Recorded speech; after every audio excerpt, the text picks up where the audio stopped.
Welcome to Scope. I'm Jemima Sugbat. For this episode, we will be focusing entirely on Enga province and the recent activities that took place there.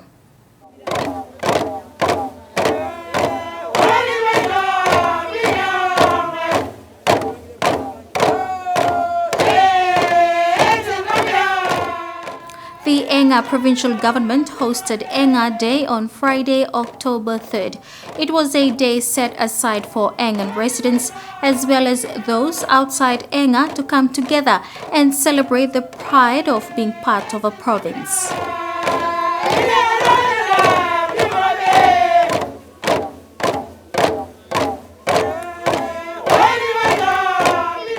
The Enga Day on Friday, the 2nd of October, saw Engans proudly dress in their traditional attires as well as provincial colours,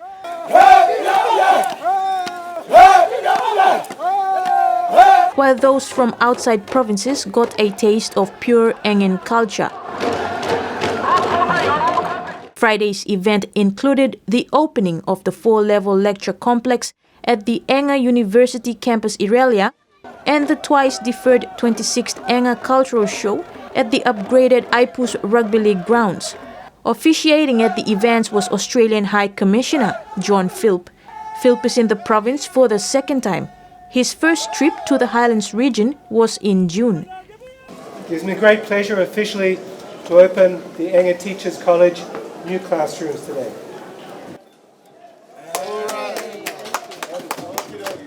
At the opening of the 12 million kina building, where 10 million kina was from the incentive fund and 2 million kina from the provincial government, Philp expressed his delight in seeing the lecturers, staff and students of the college. He pointed out to them the two important aspects of PNG and especially Enga province, which were clearly visible: their unique cultural heritage and development.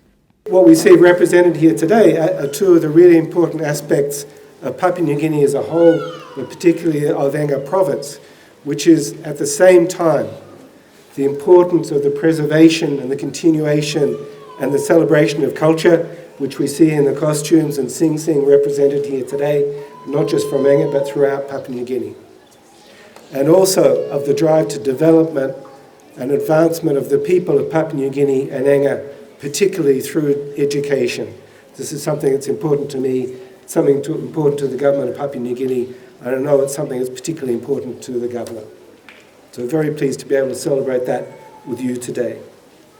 The Commissioner highlighted the difficulties faced in 2020, especially the coronavirus infection and its subsequent outcomes. Although Papua New Guinea and Enga province have been particularly lucky not to be touched so far in any bad way by the coronavirus, COVID-19. But we all know my country has been very severely affected. We know the economy of Papua New Guinea has been severely affected, and we worry that the people could be severely affected. It's something that we need to cooperate on. My government, the High Commissioner, are very pleased to be able to cooperate with the Provincial Health Assembly and with the government of Papua New Guinea to be able to do what we can to help you to prepare and deal with the coronavirus. I was particularly pleased to hear from the Governor of all the work that's been done to try and celebrate the Enga show in a way that's responsible and careful and respects the need we have to look after our health at the time of the coronavirus. Philp said in spite of COVID-19, education remains important. It is something that both the Australian government and Enga province value. But at the same time, education remains extremely important for all of us.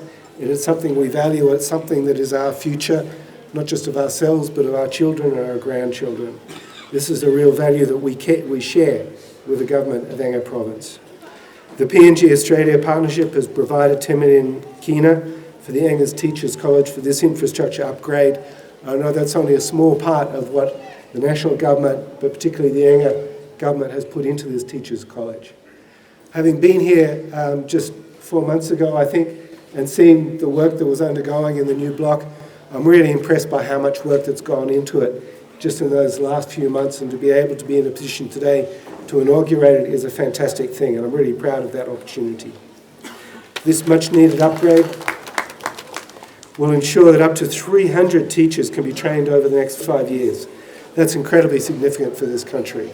and I congratulate you on this achievement. The figures will help the college achieve its overall goal to improve the standard of teaching throughout the country and the national education through teacher education of real quality to available students throughout the country.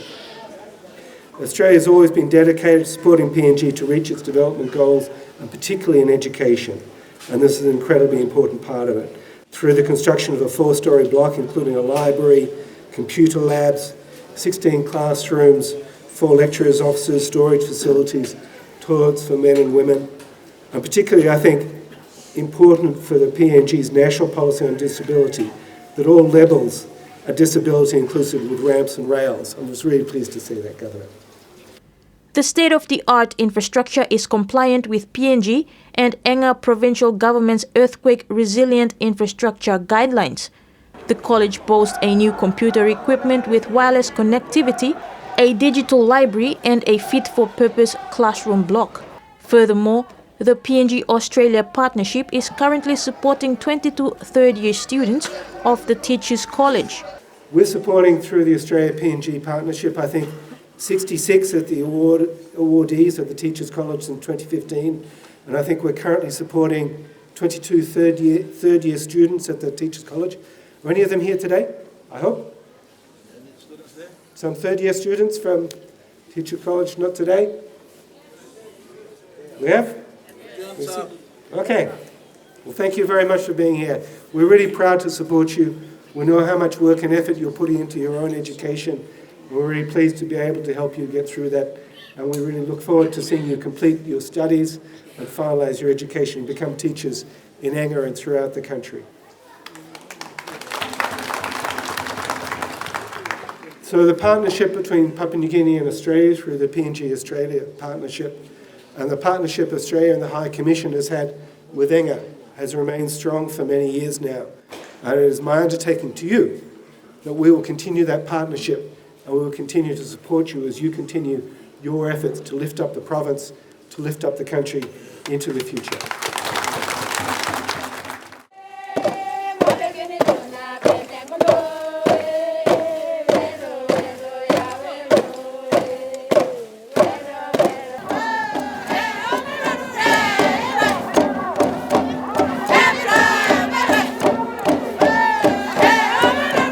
Meantime, the second event was the opening of the 26th Enga Cultural Show, which continued to Saturday, October 3rd.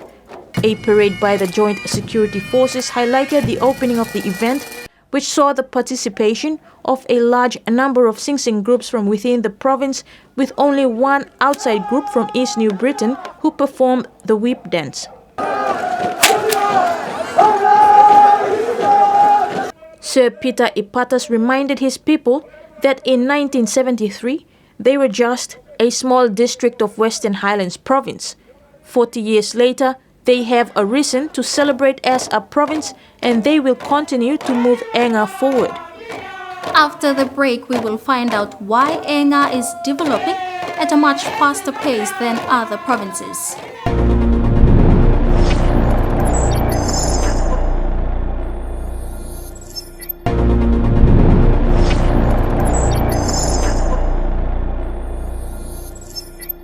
Welcome back. While Enga was one of the few areas to be declared a province just before independence, it is developing at a much faster pace than others.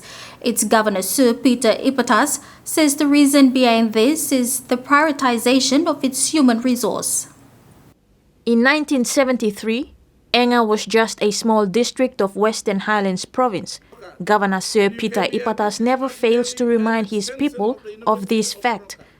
47 years down the line, and the province is on its way to becoming PNG's education destination, boasting high-quality infrastructure, state-of-the-art teachers and nursing colleges, and highly qualified and properly trained teachers.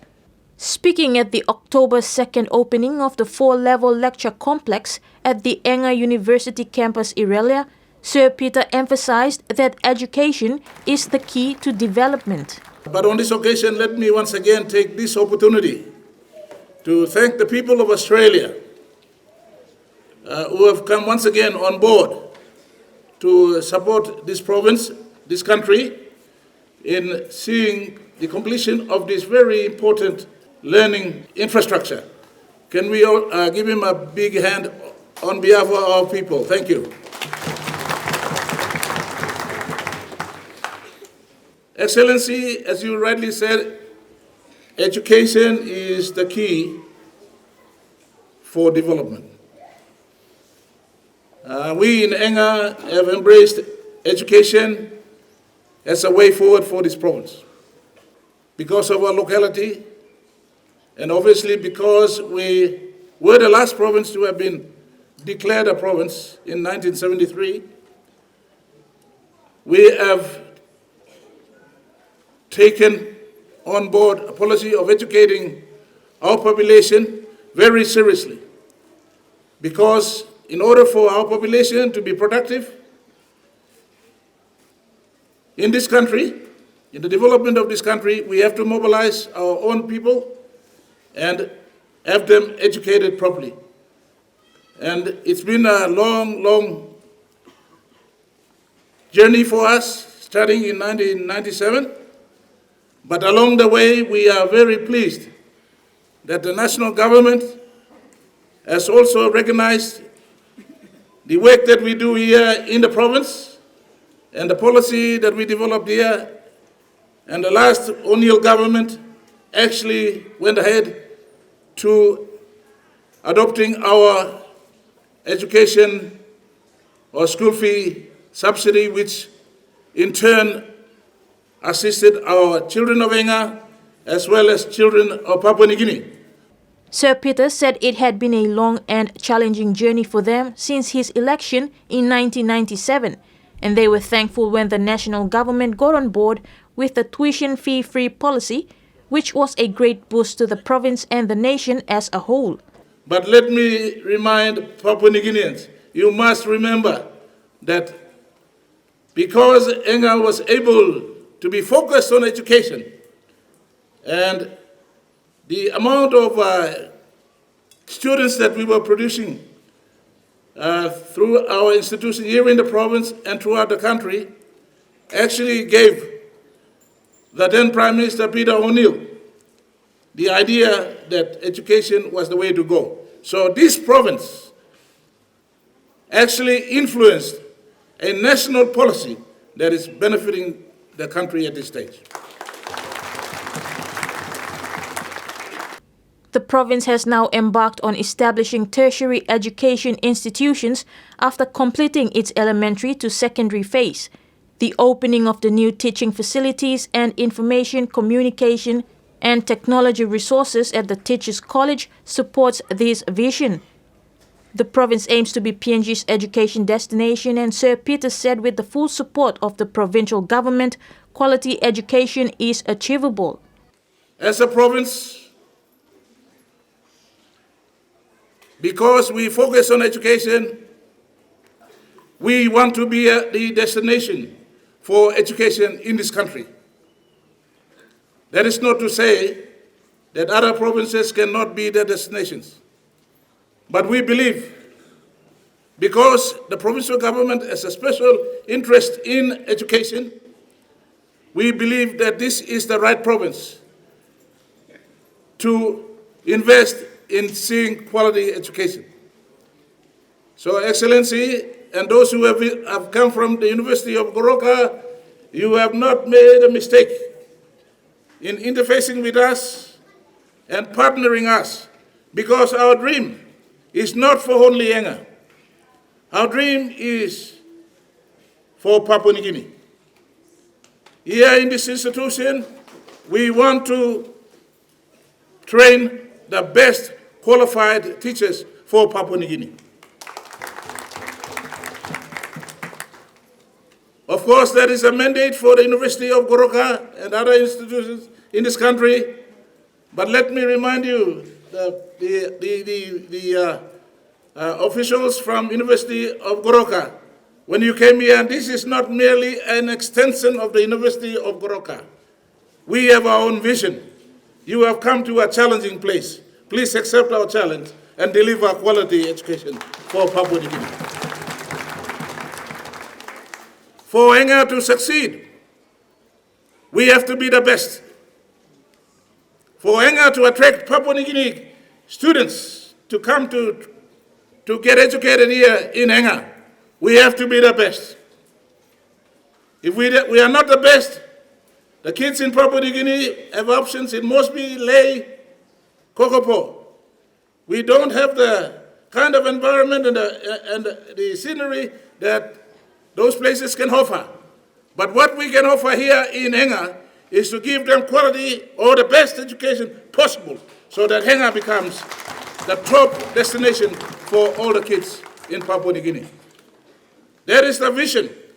And I want to assure you, Your Excellency, this province is committed. We will do whatever we can to making sure that those who are trained in Enga, in terms of teacher training, nurse training, medical officers, CHW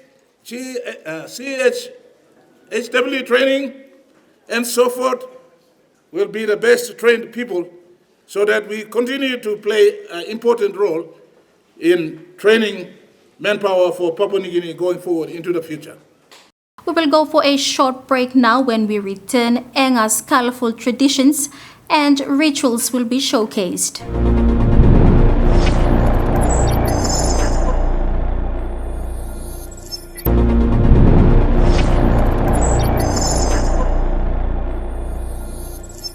Welcome back to Scope. Enga's authentic culture, traditions and rituals were proudly displayed during the 26th Enga Cultural Show. It did not matter that international borders were still closed due to the COVID-19 pandemic. Engans and local tourists ensured the success of the twice differed event.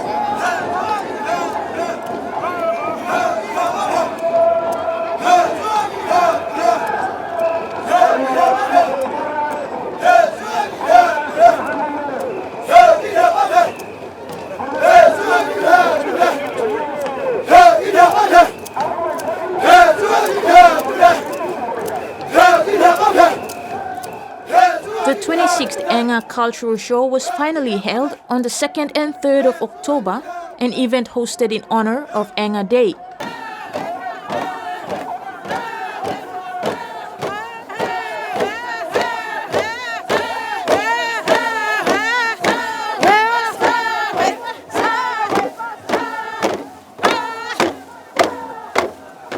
The event was made memorable when disciplinary forces were flown from Port Moresby to conduct a guard of honor for Enga's special guest, Australian High Commissioner John Philp. After inspecting the guard of honor, Philp returned to the grandstand while the forces paraded around the arena. This was the first time Engans got to witness it at the IPUS Rugby League grounds. While Enga has had no COVID-19 infection, the impacts of the virus were felt in the province, especially where tourism and income was concerned. The issue was further compounded when the number of Sing Sing groups had to be slashed to just a third of the regular number. Despite the COVID-19, while Papua New Guinea is shut down with all their shows, I'm so happy, and I thought they would not come in that number, but they did made it. But what you can see on the arena here is 1/3 of the cultural group. Normally, it's 65 Sing Sing groups every year, but we had to cut it down, and today it's 30, 7 from the schools. Friday is always a school day. The reason for the show is just to, it's for the kids. We want to preserve our culture, our tradition. That's why we host the show. So we make Friday the Children's Day. So that's when they come and participate. So we had about 7 groups yesterday, and now you can see 23, total of 30 Sing Sing groups. That was yesterday and today. So the other 2/3 are dissatisfied that they couldn't come in. We did not have any criteria, but we said first in, first come, first serve. So that was the criteria we used, which qualified this group before me to participate. I'm more than happy. I didn't expect this crowd, but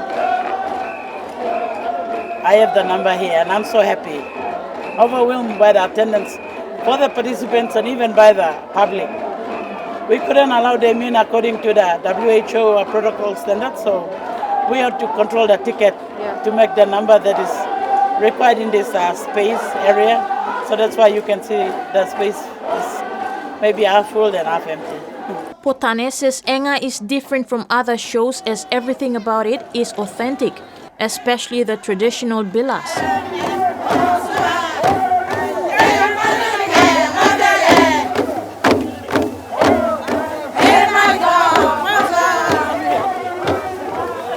Enga show is authentic simply because we are 100% traditionally. Our attires are all traditionally, no modern or introduced Western costumes.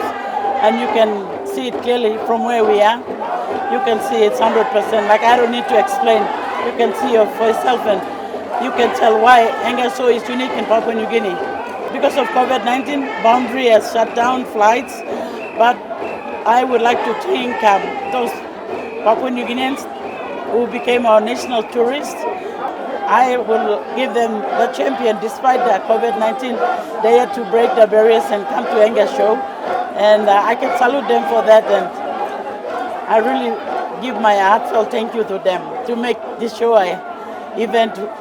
We thought we were going to be only Engans, but we have local tourists in here. And that also, matches with our motto for this show. When you visit our website, it's looking place first time.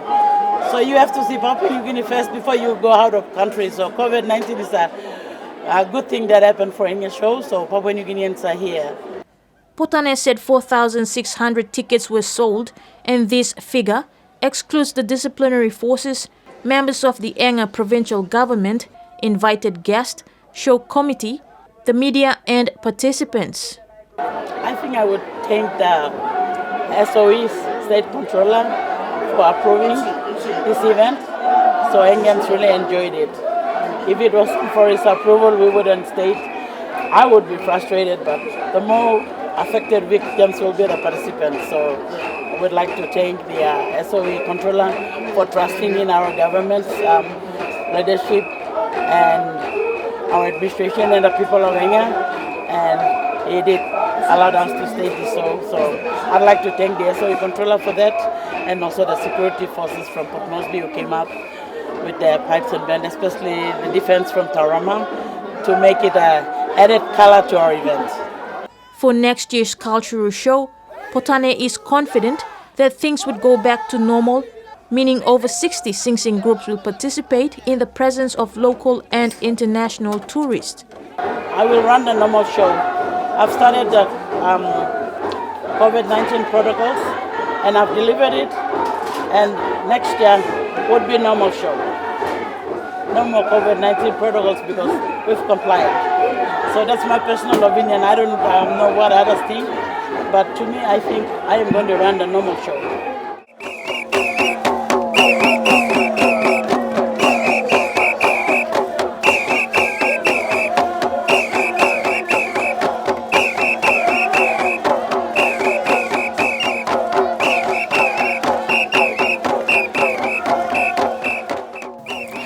And that is all for this episode of Scope. Thanks for staying with us. You can join us same time next week for another in-depth coverage of trending events. Have a great week.